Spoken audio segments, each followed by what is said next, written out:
Hey, everybody. So we're doing something a little bit different today. Iago's going to be presenting our roadmap for the next quarter. And after he does Q&A for that, then I'll talk a little bit about Sovryn. All right, cool. So let's kick this off the way I always do. Everyone keep your microphones on mute. And I'm going to open up the room with some good old raps. All right, so kick back and listen and stay on mute. Thank you.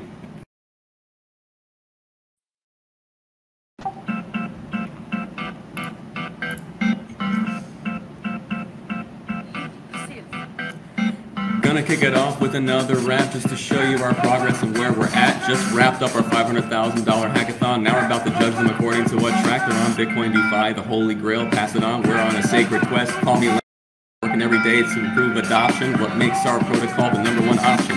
What makes us stand out and highly rated?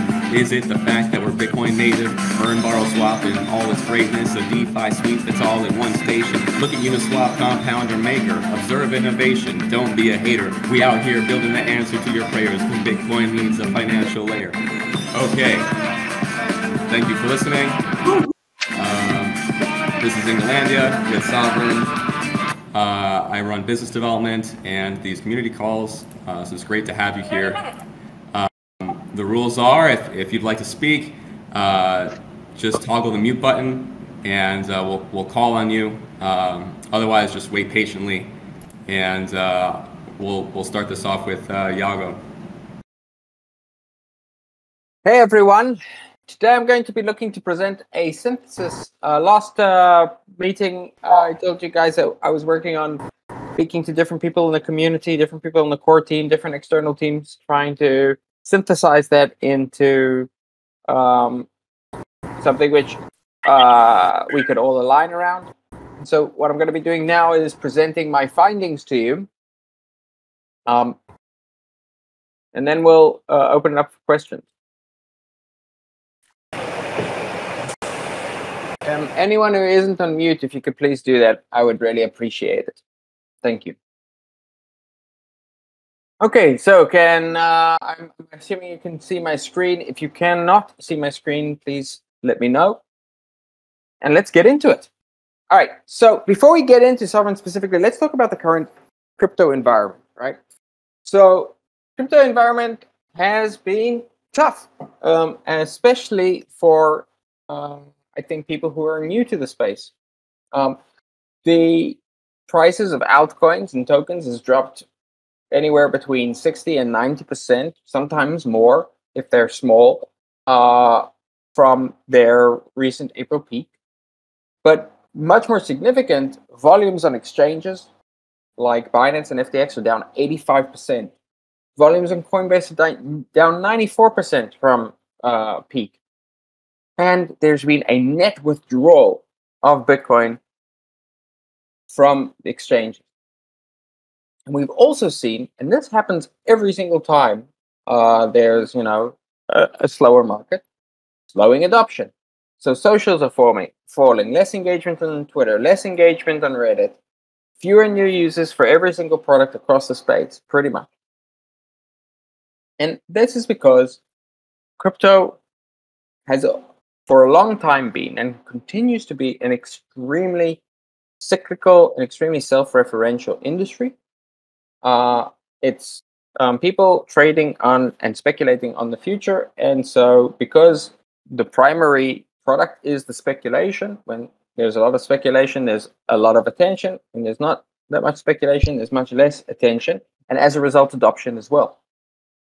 One of the reasons that Sovryn exists is to try and help change this.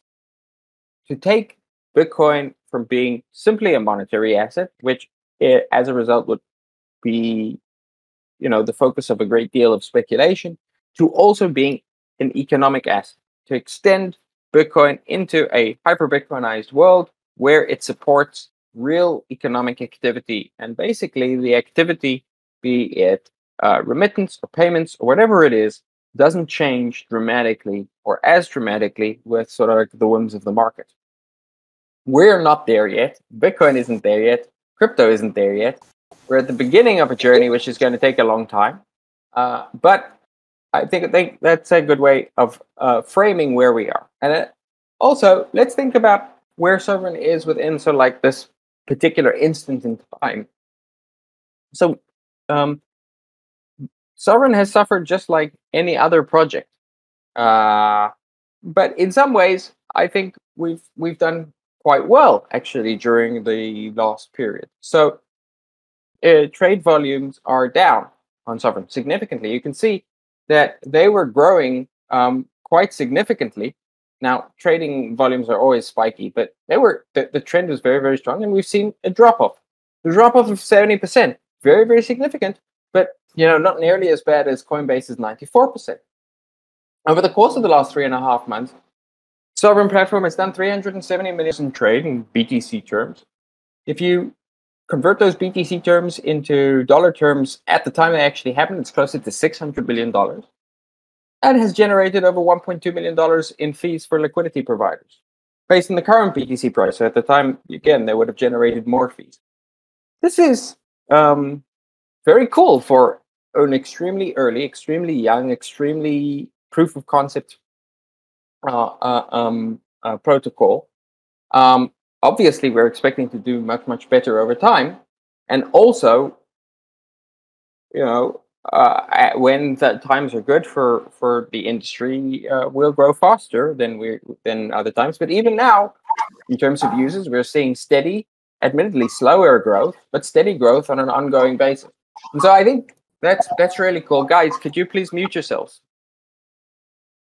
I think that's really, really cool. And I think, a lot of people seem to be freaking out about the market. There seems to be like a moment of peak fear that we're having right now. But for many of you, I think, have been in the market for longer, and like this is basically just Tuesday, or maybe I should say it's like Monday, because everyone hates Mondays. But on Monday you go to work, you keep working. So let's talk about the work that we're doing. So Sovryn, we expect, will go through 4 key phases. I'm going to go very quickly over what these 4 key phases are now, and then we'll talk about them in a little bit more detail. So phase 1 is where we are now. It's a proof of concept. And what does that mean, proof of concept? That when the work started on Sovryn, the general reaction that we got was that this is a totally stupid idea.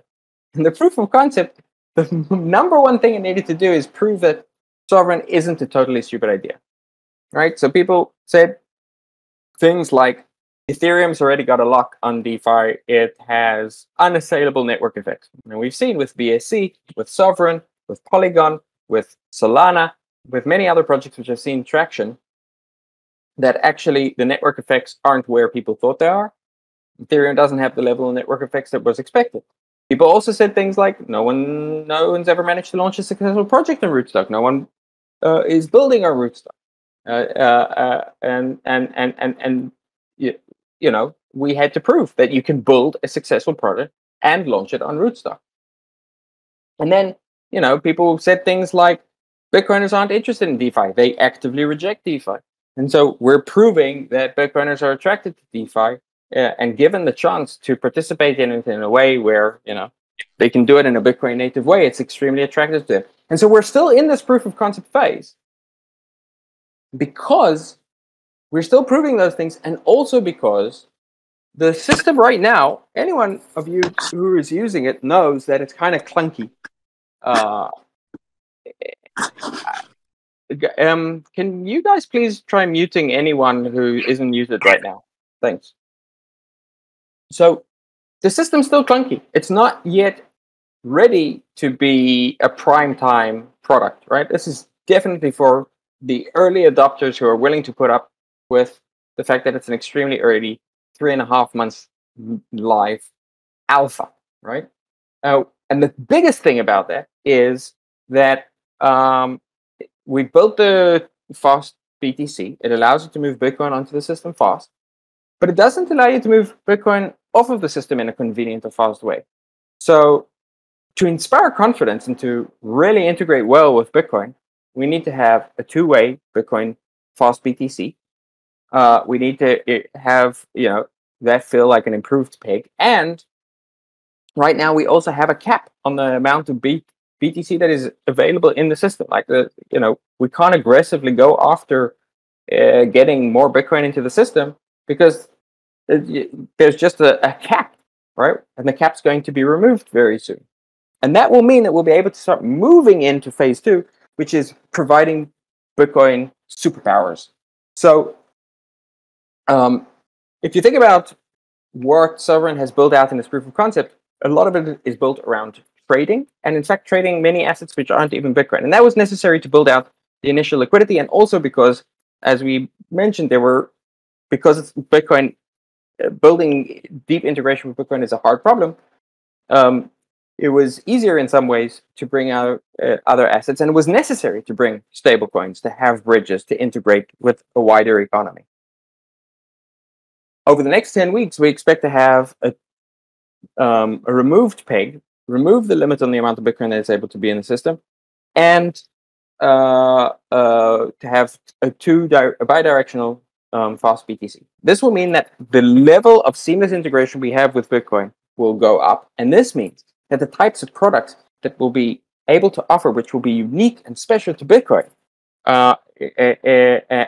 and really start to make even more apparent the USP of Sovryn, are going to start emerging. And I think that's very, very exciting, because if we continue to do that, we continue to show how this can be really valuable for Bitcoiners, we'll go from being a proof of concept to being a niche product for hardcore Bitcoiners. And then from there, the goal is to continue to grow the leads that we have in Bitcoin for DeFi, right? I mean, like right now, Sovryn by far has more real decentralized financial activity than any other protocol.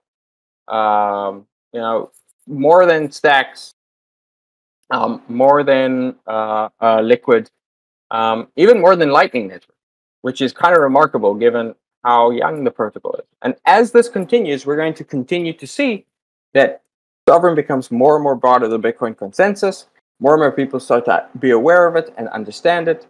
As we're in the market for longer, people are going to become less and less skeptical. There'll be more and more integrations, and that's going to allow for financial activity at scale. And so that is what's going to allow us to help extend Bitcoin to meet what I think Bitcoin's true purpose is. I think pretty much everyone who's working on Sovryn believes Bitcoin's true purpose is, which is to provide a solid foundation, a transparent and incorruptible foundation for the real economy. And you need to have the base liquidity, the base integrations, the easy access that financial activity at scale provides, so that you can start offering stablecoins to everyone, that you can start having remittance for everyone, so that you can start having global lending for everyone, and start really providing for real world economic activity. And so ultimately our goal is hyper-Bitcoinization. So that's like the long arc of what we're trying to do. But we need to remember, of course, that we're in the proof of concept stage. So let's talk about the stage that we're currently in and the proof of concept. So I mentioned a moment ago that for Sovryn, time in market is very important. And the reason that's true is because Bitcoiners are the most conservative people in the entire crypto space. Someone like me probably wants to be able to borrow against their Bitcoin, is scared, terrified, or really disgusted by the idea of doing that through a centralized system. But that doesn't mean that they're going to use Sovryn. And the reason is because Sovryn's a new idea. Everyone's heard about hacks that have happened to smart contract systems. People want to see that this is safe and secure. And so security is one of the best compounding investments we can make, because the longer we're in market and the longer we show through operations and continued audits and bounties that Sovryn is a secure system, the more and more people will feel comfortable beginning to use it. And so time in market actually for the protocol becomes sort of like a strategic advantage, because anyone who's starting afterwards, right? And we're still hoping to encourage others to compete with Sovryn, but they're going to then their clock is going to start ticking from whenever they start providing evidence that they are secure. And so, we're going to see the benefits of this compounding benefits of security over time in a growing way. So that was the first thing we needed to do with the proof of concept, is show you could build these things out securely. And that's why we've had so many audits. It's why we audit every pull request. That's why we've had several, it's why we've got the biggest bounty in DeFi. And I think it's something we need to continue to do, even beyond the proof of concept phase, right? It's just like, this is the base. This is the foundation upon which Sovryn is built. The next thing is we need to provide the basic access, connection to wallets, explorers, explainers, the wiki, to allow the first sort of hardcore users to begin to access the system at all, so that we could develop the liquidity, which allows for trade, which allows for demonstrating that this can work.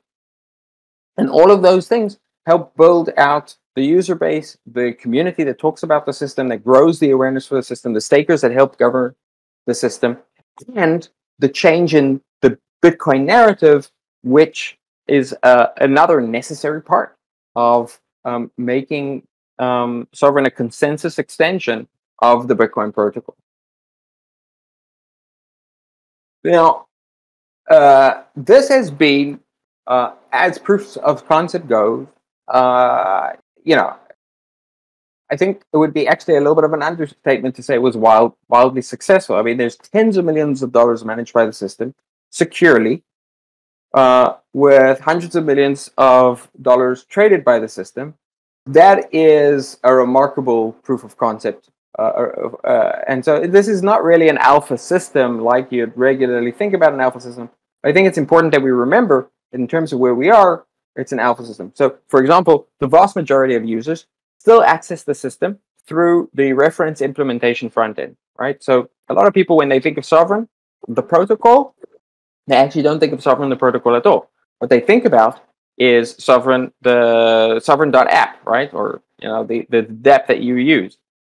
But that's just a website that I and a bunch of people who are now part of the core team built out to make it easy for us to demonstrate what the protocol can do. We're starting to see people build out their own front ends, build out their own systems to integrate their own dApps that integrate with the protocol.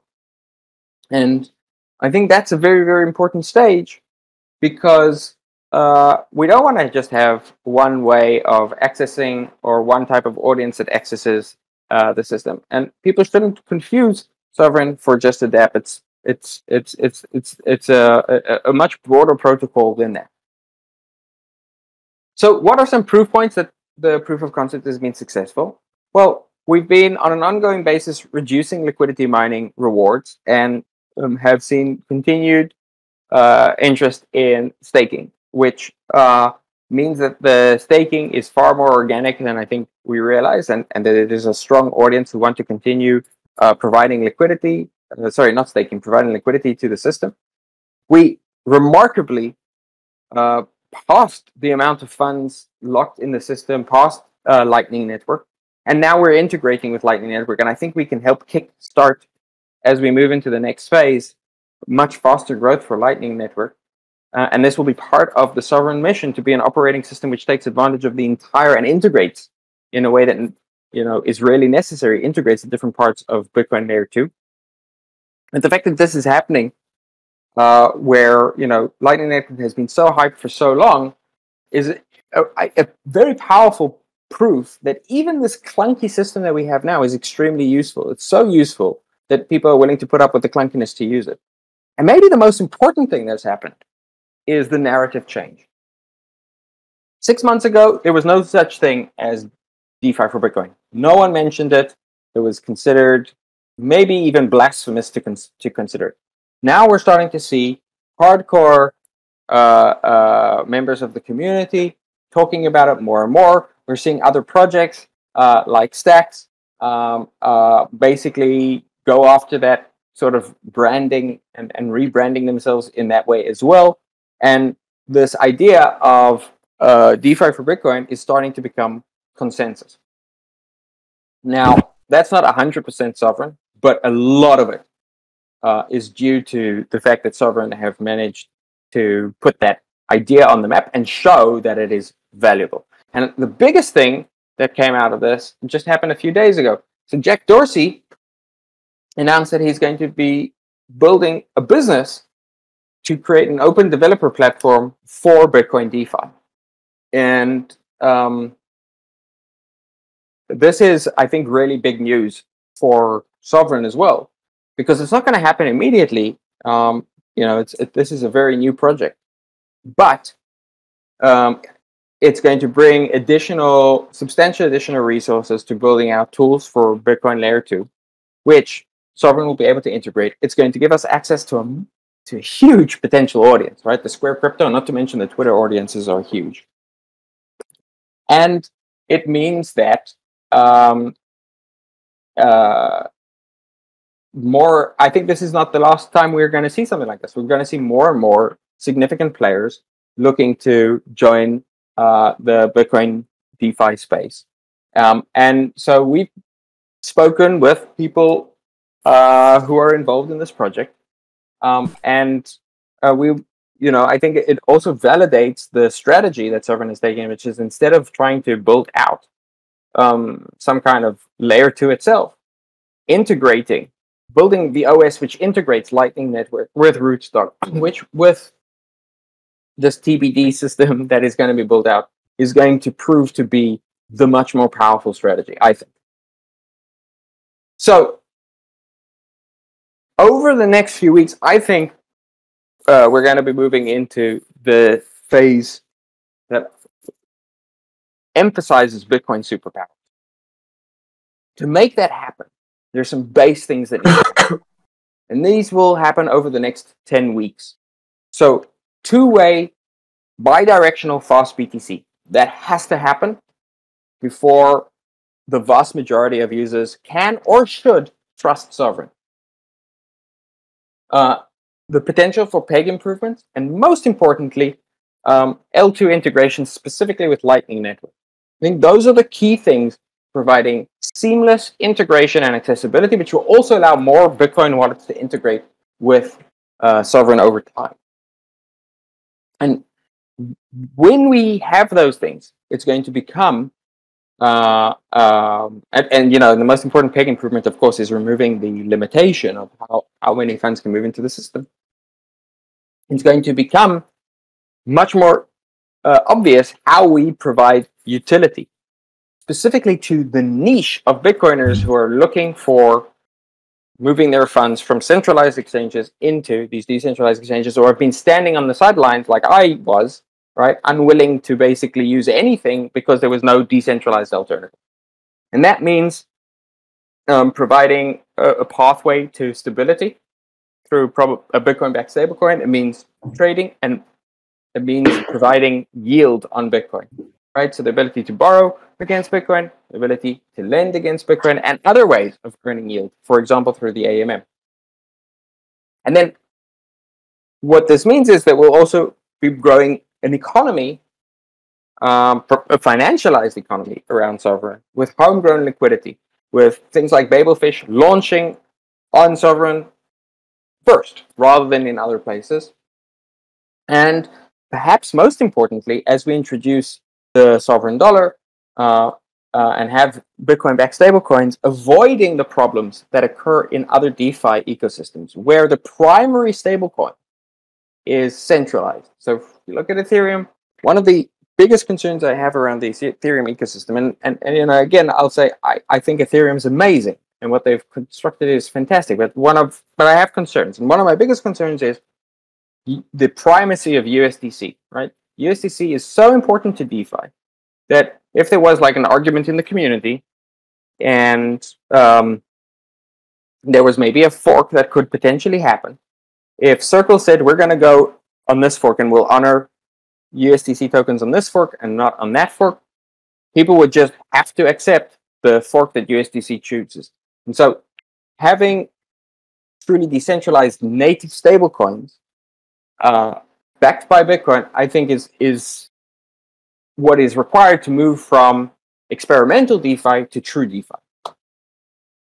And as we grow these things, we continue along this path, we will continue along the path of growing mindshare and market leadership for Sovryn, and for the idea that people should not accept Bitcoin centralized services because then they lose the power of Bitcoin.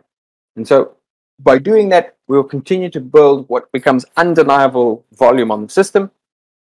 We'll continue to grow the narrative shift so that people understand, that we can be excited about innovation on Bitcoin again, that we can decentralize Bitcoin and change sort of what has often been a very nihilist, maximalist, and toxic conversation in Bitcoin into something which is more like what Bitcoin culture used to be, which was very, very future-oriented, very, very optimistic, very courageous adventure into innovation. And I think that's a really exciting vision for Bitcoin, which Sovryn can help deliver.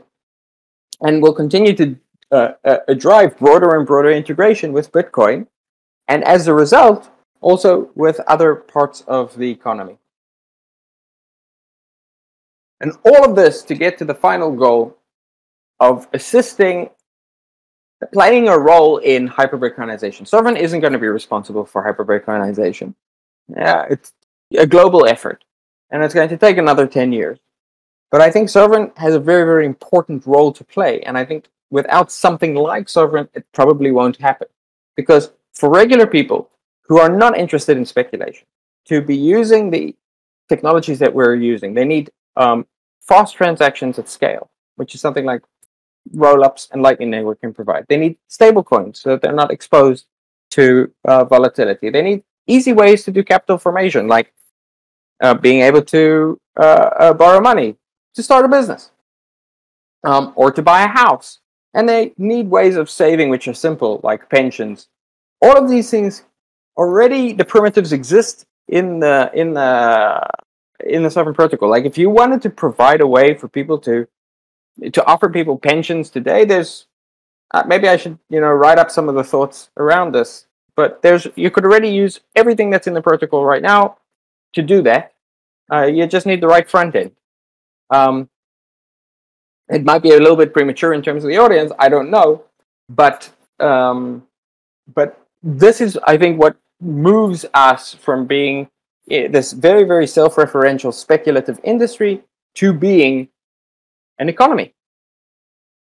Okay, so where are we in this? In terms of, actually, before I do it, let's just sort of TLDR what I just said. Right. So right now, reference implementation, one primary front end for a proof of concept for the protocol. We build on that. Start introducing more clear Bitcoin apps that are unique and that the people who are using native DeFi for Bitcoin get excited about in a way where right now we've perhaps been limited in doing.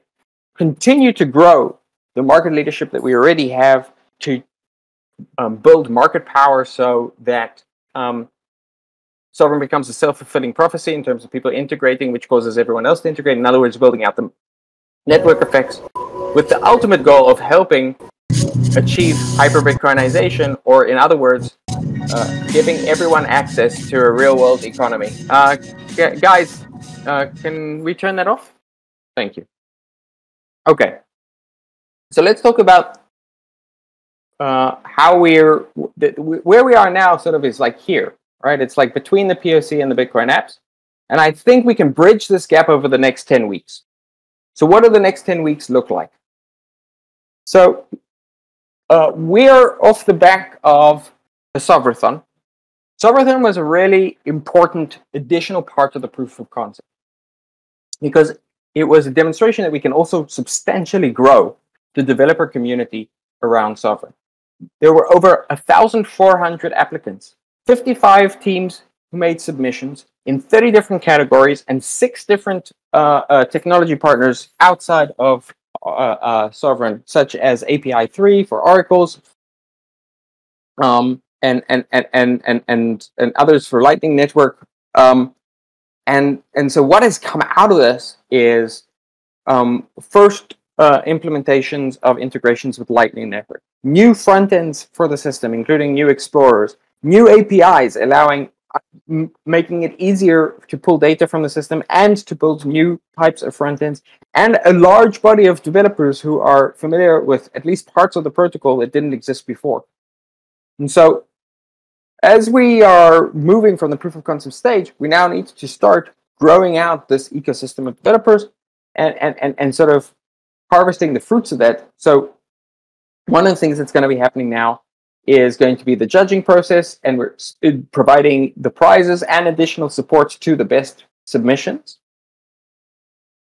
And then one way to think about the coming products, and this isn't everything, but it's a good overview, is there's the stuff which is definitely getting built, there's the stuff which maybe will get built, and then there's the stuff which is being delivered outside of the core team by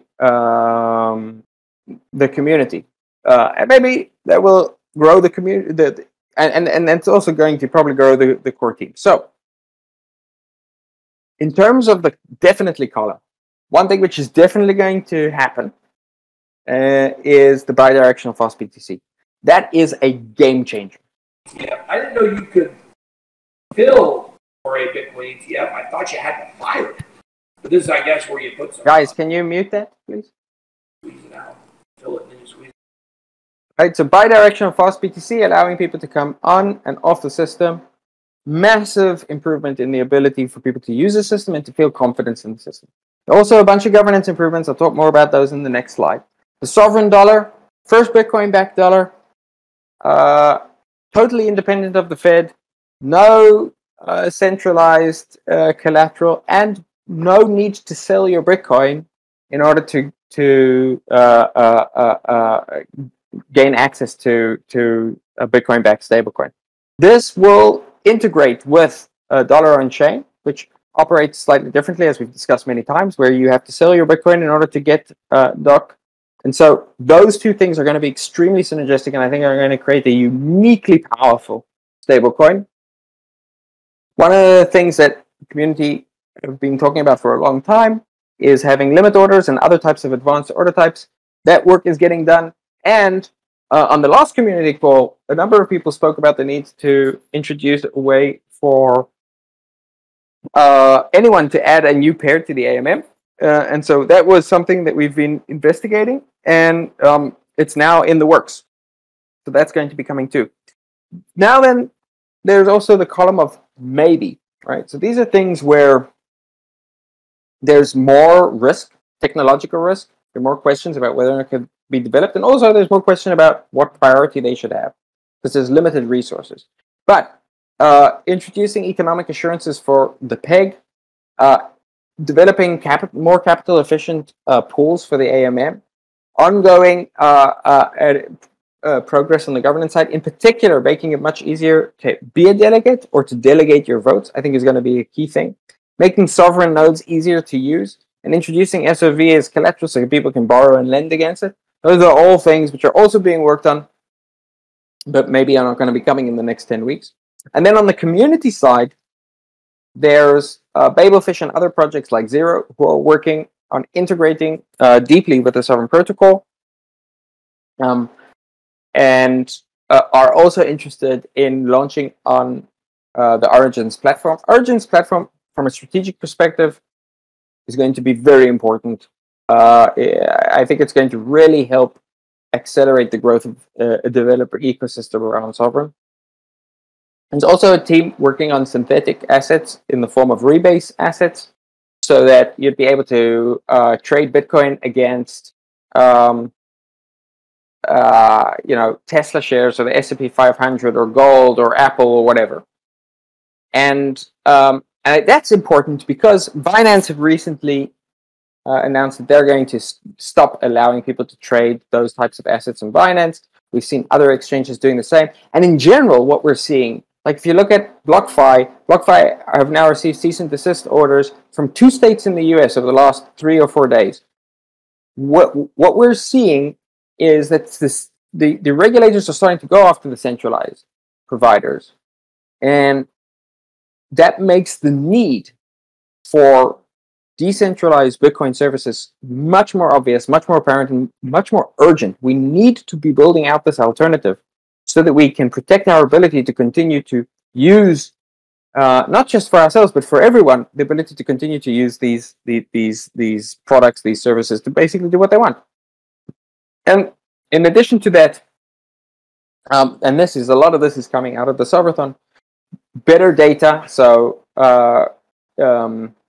for example, there's currently work being done to implement the graph for Sovryn and have a Sovryn subgraph.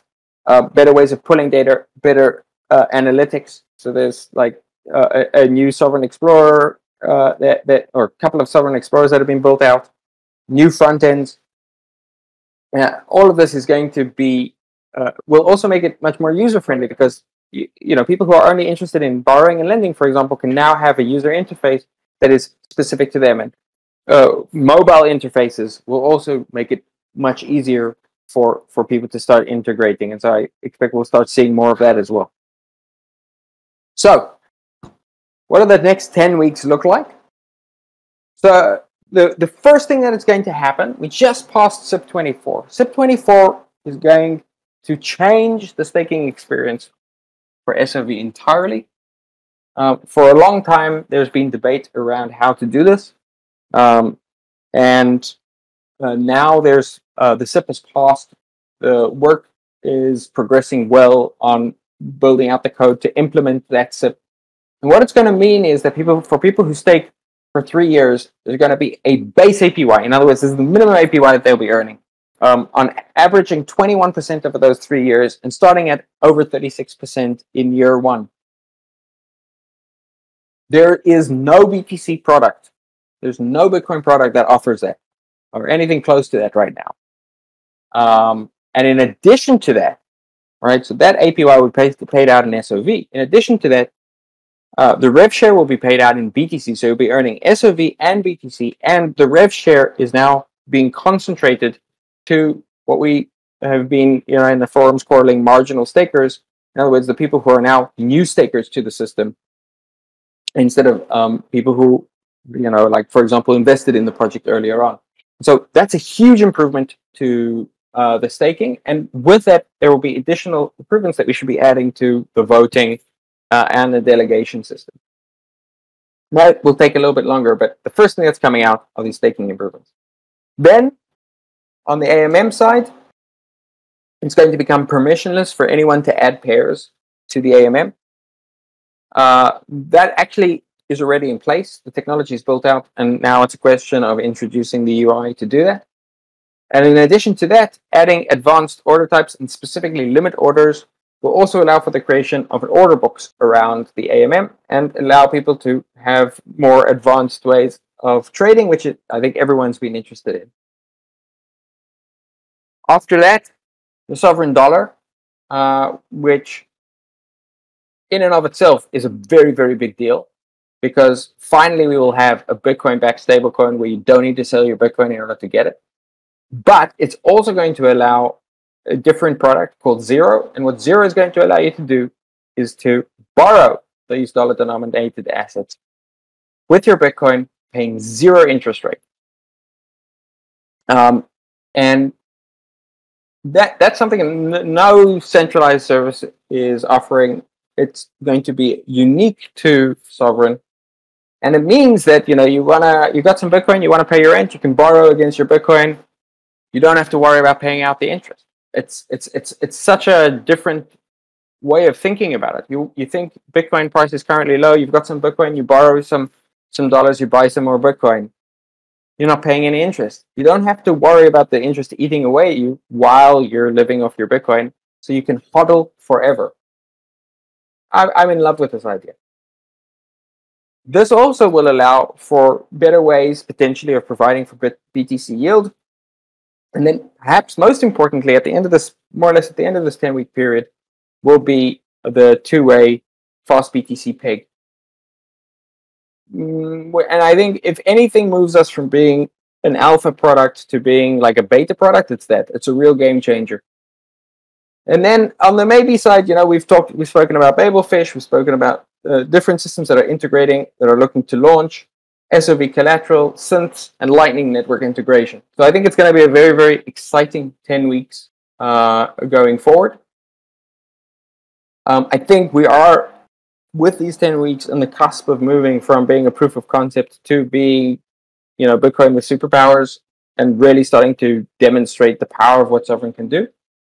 And I think that if we are able to achieve those things, then it means that more and more people will have easier way of staying sovereign. So I'm glad I spent the time to go through with all of the different people who are working on the project right now. It's a very large and exciting and diverse group of people. And we as a community, I think, are doing something very, very special in a very different way.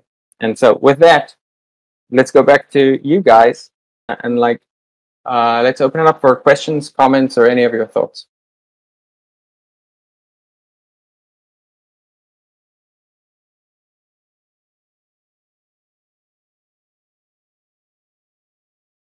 Questions, guys? Hey, Iago, it's Whipper. Very nice presentation. Thank you.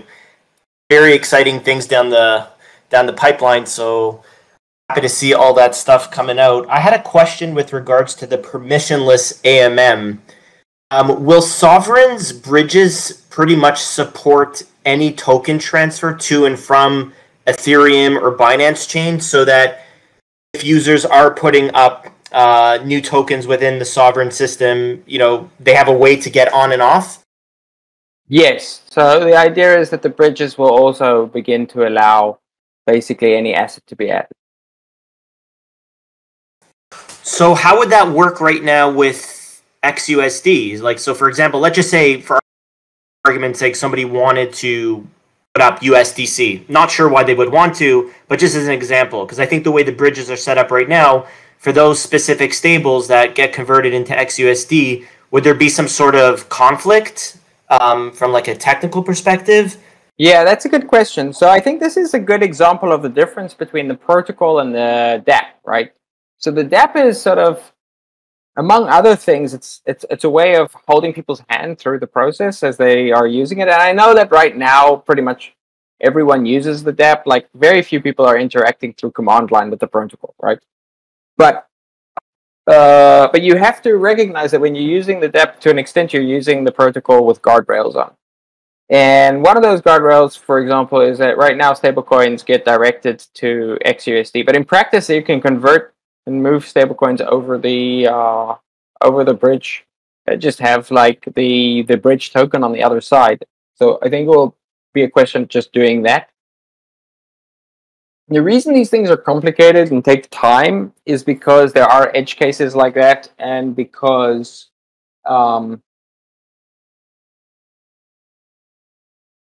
think responsible design of these systems, especially on the UI side, needs to try and minimize the number of people who can screw themselves by using the system in ways they weren't expecting.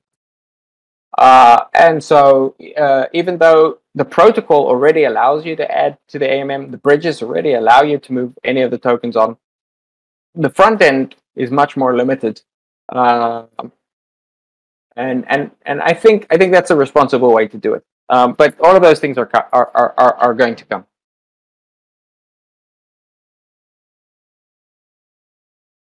Thank you, Iago.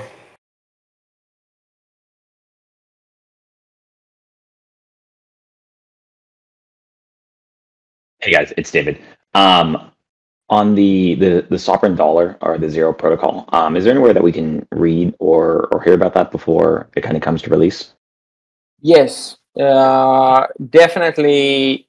We will be publishing about it, and the Zero team will probably be publishing about it. I would expect it to, start happening about 2 weeks before it comes out. So if we assume it's going to come out in between 6 to 8 weeks, I would start looking for it in about 3 or 4 weeks to have more information about that.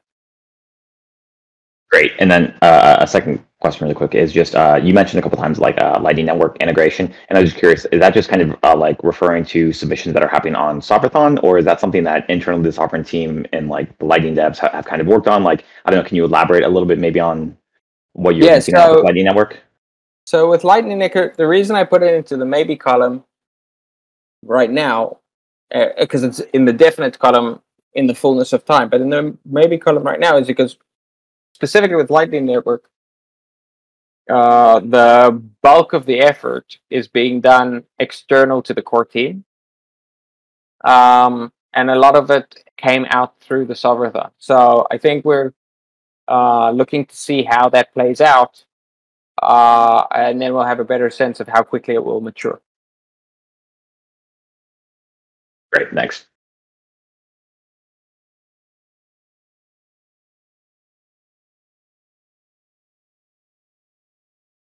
Any other questions? Iago, it's Whipper again. I'm just wondering, what is it possible to make the fast BTC more decentralized than it already is? The reason why I bring this up is because one of the criticisms that I've heard from some hardcore Bitcoin maxis is that they didn't feel that it was so super decentralized in nature. I was just wondering what sort of technical advancements we can do to sort of beef up that decentralization so that, we could really push that as a selling point. Obviously it's amazing. Anyone that's ever used Fast BTC loves it. It's like the greatest thing ever. Like, boom, within one confirmation, 2 confirmations, you're good to go. But I'm just wondering about that. Yeah, so that's it. I'm glad you asked, because not only is Fast BTC going to be bidirectional, it's going to be integrated with the peg itself. And so it's going... right now, the way the Fast BTC system works is it's semi-decentralized in that there's like a master node which signs the transactions for passing RBTC to the users. And then there's a number of other nodes that confirm. With the integration into the peg itself, it's actually going to be all of the pegnatories as well as the liquidity providers who will be participating in signing the transaction. There'll be no leader, and there will be multiple different liquidity providers competing against each other to provide liquidity. So it's going to achieve an entirely new level of decentralization. That's awesome, and a game changer. Thank you.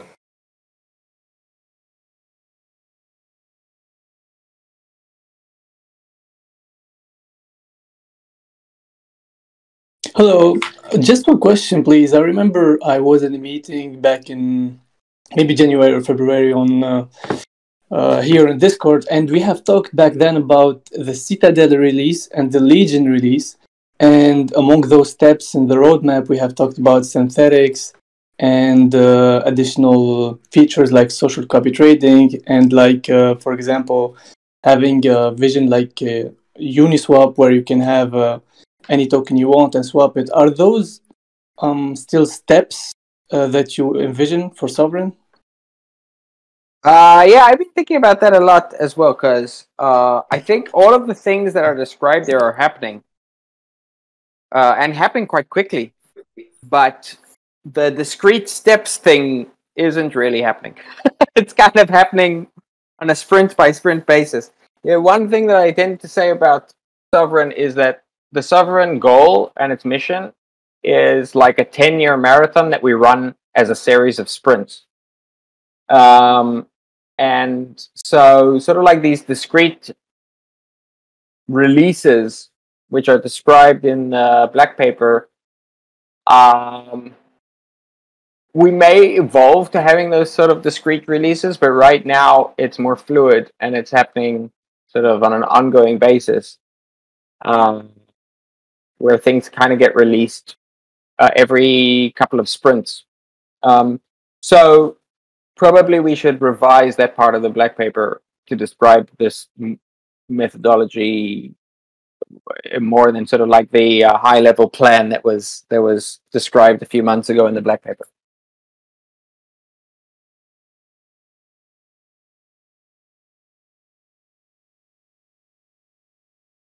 Exiled, you wanted to talk a little bit about Sovryn. I think now might be a good time. Okay, yeah, cool. I can do that. I'm going to share my screen. Before you do that, let me just say I've written a blog post which covers some of what I described, but we will also be publishing this presentation, so you guys can take a look at it again if you want, or spread it around if you want. I've posted the slide deck link in the general channel, so you can look at the slide deck. And all is being recorded. It will be transcribed and available on the wiki as well. Cool. So Sovryn, you guys saw or heard the stats from Yago. We had over 1,400 applicants and 55 submissions at the end, and in 30 categories with our partners. And judging will be starting today and ending a week from today on the 29th at 11:59 p.m. midnight. And the winners will be announced on Monday, August 2nd. This longer time frame than was originally planned was designed to be able to bring the community into the judging. And so what we're going to be doing is there will be 3 groups that will all be judging separately the submissions, and the weighting of the results will be 35% of the expert panel, which you've seen us promote on our channels, 35% from the Sovryn team, and 30% from the community. And the rating criteria will be 10% adherence, 10% practicality, 20% impact, 20% originality, and 20% technical merit, and 20% on the implementation. Each of these rating categories will get a 0 to 5 score from each person that submits a rating. And they will all be totaled together and then weighted, and the winners will be then shown from that there. And so I will be publishing a link today in our channels, and so each group will have a code. So here in Discord there'll be a post with the community vote code. The team will get their community vote code, and the judges, and it will bring you to a type form where we're not gathering any personal data. We're just asking for the name that you're going to be judging upon, and then you'll be able to select through all of the offerings and submit a rating. And so we're hoping to get basically more. I mentioned this on the AMA. But our intention here is actually to grow the ecosystem, and so taking the time to hear what the Sovryn community thinks about the submissions felt like a much more democratic and transparent way than just having the experts in the team judging the submissions, which is pretty common. What I've seen in the 6 months that I've been here is how much knowledge we have in the community, and also how many autistic obsessive people there are out there about details, in addition to those of us inside of the team. So really looking forward to have the the extra eyes on these submissions. So pay attention to our channels. I'll be putting out that link with the code later this evening. And if anybody has any questions regarding that, now would be the time to ask them.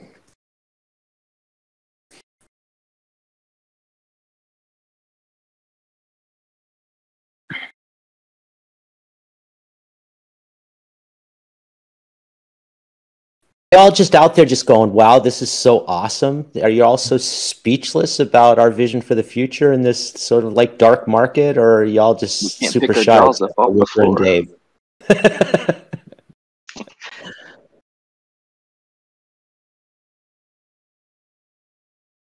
All right, Ingemar, maybe we should bring the recording to a close, and then we can stick around for a little bit as per tradition and have a community conversation.